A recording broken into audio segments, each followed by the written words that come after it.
अस्सलाम वालेकुम स्टूडेंट्स। इस लेक्चर में हम मॉडर्न फिजिक्स के जो लेक्चर्स हैं उनको हम डिस्कशन के लिए रखेंगे एमसीक्यूज के हवाले से। थर्मल रेडिएशन फर्स्ट लेक्चर है, thermal radiation Stefan Boltzmann law. तो इसमें जो इंपॉर्टेंट एमसीक्यूज हैं वो the knowledge of physics can be divided into two categories. Physics up to end of 19th century जो थी वो क्लासिकल थी, और फिजिक्स ऑफ 20th सेंचुरी जो थी वो मॉडर्न फिजिक्स थी। इसके बाद थर्मल रेडिएशन है, उसकी मैथमेटिकल फॉर्म देख लें नीचे। स्टीफन बोल्ट्जमैन लॉ ने कब फॉर्मुलेट किया? 1879 में, और बोल्ट्जमैन ने 1884 में। इसके नीचे E इक्वल सिग्मा T4 इसकी मैथमेटिकल फॉर्म है। कांस्टेंट की वैल्यू 5.67 मल्टीप्लाई 10 पावर -8 है। ब्लैक बॉडी क्या होती है इसको आपने लाजमी देखना है। इसके बाद जी आपका लेक्चर नंबर 2 है।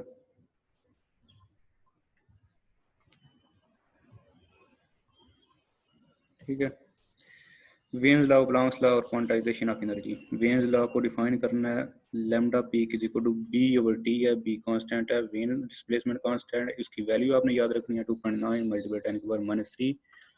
इसके बाद जी आपका जो है दी इनवर्स रिलेशन है बिटवीन लैम्डा एंड टी का।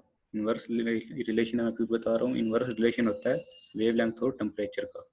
फ्रॉम द ग्राफ भी हम देख सकते हैं। प्लैंक्स लॉ 1900 में फार्मुलेट किया जर्मन फिजिकिस्ट मैक्स प्लैंक्स ने, और E is equal to H F इसकी मैथमेटिकल फॉर्म। प्लैंक्सटोन की वैल्यू लाजमी याद रखनी है 6.63 मल्टीप्लाई 10 के पावर -34 जूल सेकंड है। Planck's receive Nobel prize in 1918 में उसने नोबेल प्राइज रिसीव किया। ठीक है, क्वांटाइजेशन ऑफ एनर्जी, हमेशा जो एनर्जी जो है वो in the form of photon और in the form of quanta, यानी दोनों ऑप्शन ठीक हैं, फोटॉन भी ठीक है और क्वांटा भी ठीक है। इसके बाद जी आपका लेक्चर नंबर है 3।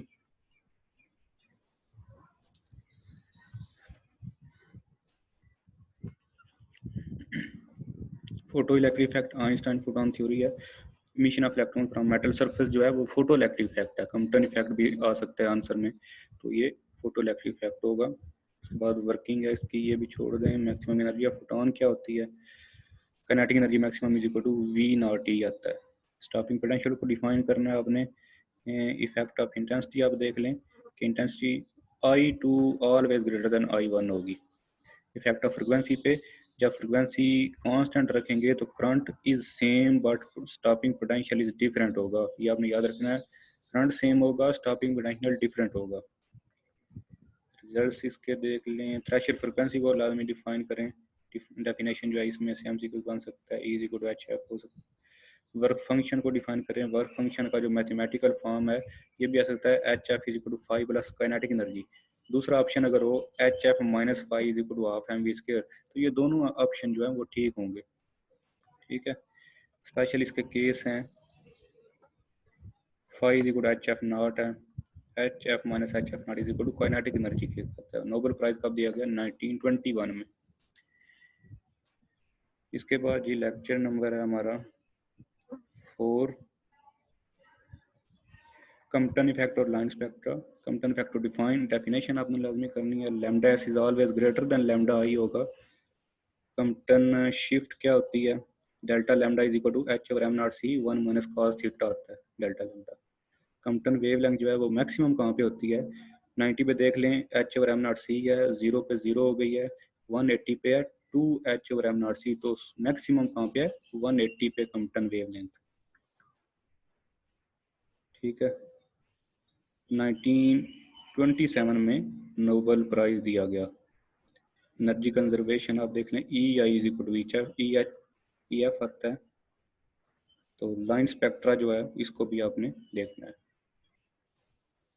इसके बाद ये लेक्चर नंबर है आपका 5, वेव नेचर ऑफ पार्टिकल है। तो इसमें इंपॉर्टेंट एमसीक्यूज बन सकते हैं। Interference and diffraction of light जो है वो वेव नेचर ऑफ लाइट रखते हैं, और फोटो इलेक्ट्रिक इफेक्ट और कम्पटन इफेक्ट जो है वो पार्टिकल नेचर रखते हैं।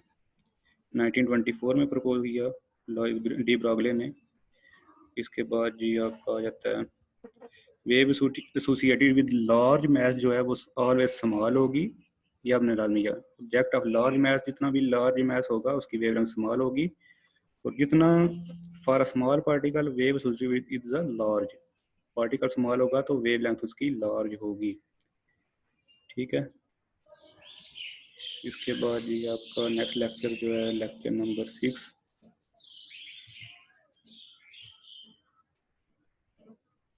डेविस एंड जर्मन एक्सपेरिमेंट है। ये आपने देखना है कि उसने कब फार्मूलेट किया, और थ्योरेटिकल वेवलेंथ और प्रैक्टिकल वेवलेंथ जो थी वो इक्वल थी, और उसकी वैल्यू क्या थी, lambda is equal to 1.66 Armstrong थी एक्सपेरिमेंटल रिजल्ट, और उसमें थीटा कितना उसने दिया था, 65 डिग्री दिया था।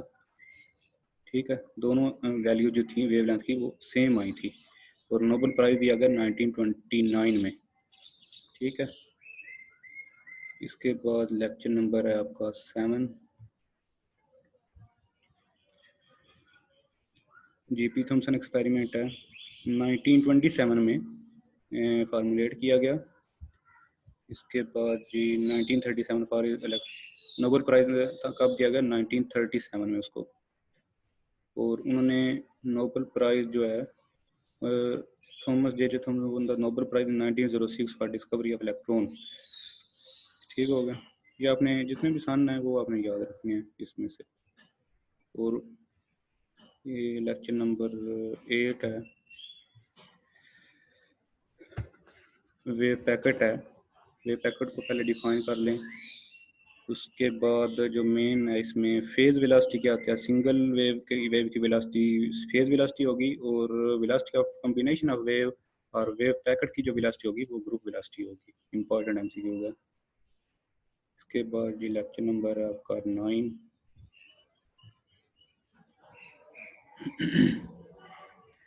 हिजनबर्ग अनसर्टेनिटी प्रिंसिपल 1927 में दिया गया for dual nature of light के लिए। अनसर्टेन पोजीशन देख लें, delta X equal to lambda होता है, और अनसर्टेनिटी इन मोमेंटम जो है, एनर्जी भी देख लें, एंड वाली equation delta E into delta T approximately is equal to Planck's constant के इक्वल होता है, और एच कार्ड जो होता है, एच कार्ड की वैल्यू होती है h/2 के इक्वल होता है। ठीक है। 1.05 इसकी एंड वाली वैल्यू जो है 1.05 10⁻34 जूल सेकंड आती है, और नोबेल प्राइज कब दिया गया, 1932 में। इसके बाद लेक्चर नंबर आपका 10, वेव फंक्शन जो है, उसमें वेव फंक्शन में बहुत पोजीशन एंड टाइम होंगे, टाइम का भी कोऑर्डिनेट होगा और पोजीशन का भी, और वेव प्रोबेबिलिटी डेंसिटी क्या होगी ये भी आपने देखना है, 0 कब होती है और 1 कब होती है। प्रॉपर्टी इस must be single value, it must be continuous. ये दोनों ऑप्शन ठीक थे, जो मिड में मैंने MCQ 5 जो थे उसमें एक ये भी था, दोनों ऑप्शन ठीक थे, must be single value, it must be continuous. और प्रोबेबिलिटी डेंसिटी का जो रिलेशन है P is equal to psi into psi star आएगा। ठीक है, प्रोबेबिलिटी डेंसिटी का रिलेशन आपने देखना है, P is equal to psi into psi star आएगा। इसके बाद ये लेक्चर नंबर है 11, पास्टुलेट्स ऑफ बोर थ्योरी। सबसे ज़्यादा MCQs बनते हैं इस लेक्चर में से, 1913 में दिया, और रेडबर्ग ने क्या कहा था कि जो इलेक्ट्रॉन रिवॉल्व करता है वो एनर्जी रेडिएट करता रहता है और फार कर जाता है न्यूक्लियस में, लेकिन बोर ने ये कहा कि वो रेडिएट नहीं करता एनर्जी। फर्स्ट पास्टुलेट है, electron bound to nucleus in an atom can move around the nucleus in circular orbit without radiating, ये बोर ने कहा था। फर्स्ट उसका पास्टुलेट भी है। सेकंड पास्टुलेट है, इंटीग्रल मल्टीपल किसका हो, h/2 पाई का। इंपॉर्टेंट MCQs है। क्वांटाइजेशन ऑफ एनर्जी है, जब इलेक्ट्रॉन जंप करता है हाई एनर्जी स्टेट से, तो हाई एनर्जी स्टेट से लोअर एनर्जी स्टेट में, तो क्या एनर्जी इमिट करता है या ऑब्जर्व करता है, तो वो इमिट करता है। जब भी हाई एनर्जी स्टेट से लोअर में जाएगा तो वो एनर्जी वो इमिट करेगा। ठीक है, ये है अभी लैम्डा सेकंड पास्टुलेट प्रूफ ही है, बस इसमें यही था। अभी लेक्चर नंबर है आपका 12, लेक्चर नंबर 12 रेडियाई, इसमें आपने रेडियस कितना निकाला ये आपने देखना है। दो तीन चीज़ें इंपॉर्टेंट है इसमें। रेडियस कितना निकाला आपने जी, 0.053 नैनोमीटर है। किसी भी ऑर्बिट का अगर मैं कह दूं तो फर्स्ट ऑर्बिट क्या है तो n1 पुट कर दें इस फार्मूला यही यूज़ करना है, r1 is equal to 1 into 0.053 आएगा। अगर सेकंड का कह दूं कि n की जगह क्या आएगा 2 आएगा, 4 के साथ इसको मल्टीप्लाई कर दें तो वो सेकंड का आ जाएगा। ये आपने प्रैक्टिस करनी है इसकी लाजमी। और रेडियस जो है वो r is equal to r1 4r1 9r1 इस तरह जाएगा। स्पीड ऑफ इलेक्ट्रॉन जो है वो क्या रिलेशन निकलता है, vn is equal to 2 pi k E square over nh। और इसके बाद एनर्जी जो है फर्स्ट ऑर्बिट की वो 13.6 इलेक्ट्रॉन वोल्ट है। नेक्स्ट की क्या आएगी ये आप देख लें। नेक्स्ट की क्या आएगी, पहले की माइनस ई नॉट है, अगले को नेक्स्ट में 4 से डिवाइड कर दें, अगले में माइनस जो 13.4 है 13.6 है उसको 9 से डिवाइड कर दें। तो मैं किसी भी ऑर्बिट का पूछ सकता हूँ, अगर थर्ड का पूछूं तो 9 से डिवाइड करना है इसको, फोर्थ का पूछूं तो 16 से डिवाइड करना है। ये आपने प्रैक्टिस करनी है। यानी E2 की कितनी आएगी, माइनस 13.6 डिवाइडेड बाई 4 तो माइनस 3.4 आ जाएगी। इसके बाद लेक्चर नंबर 13 है आपका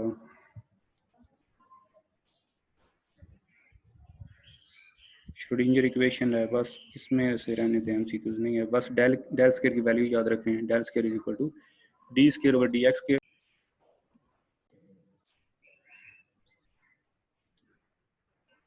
ठीक है।